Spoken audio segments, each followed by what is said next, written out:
Ta telefon ima ful enih funkcij za svojo ceno. Pa ne pozab, da je prav na poseben način narejen. Res je.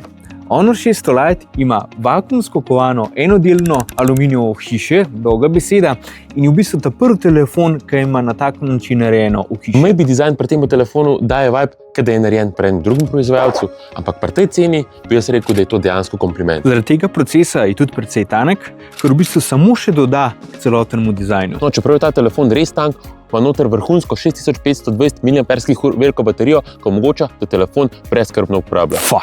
Kva Kitajci delajo drugim proizvajalcem na področju baterij? To je noro. Hkrati pri tem dizajnu deluje, da ima telefon 3 kamere, ampak ima zares samo 2.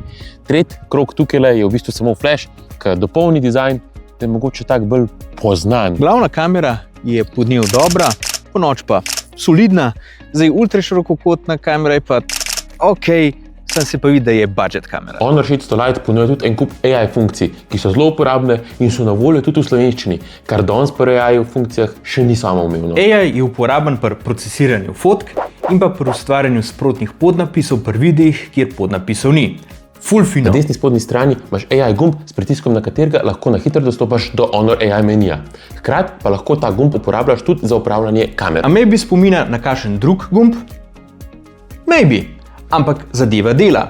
In ko se enkrat navadiš, da je tam, prav pride. Telefon je zelo primeren za manj zahtevne uporabnike, kot recimo za starejše ali pa za otroke, ki rabijo svoj prvi telefon.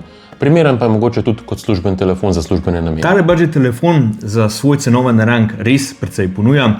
Cene sicer še ne veva, ker snimava predizdajo tega telefona v Sloveniji, sam ne dvomim, da bo Honor fair zastavil ceno. Danes, ki je pa video objavljen, pa je telefon že na prodaj, tako da pojdite pogledat in povej nam v komentarjih, koliko je cena.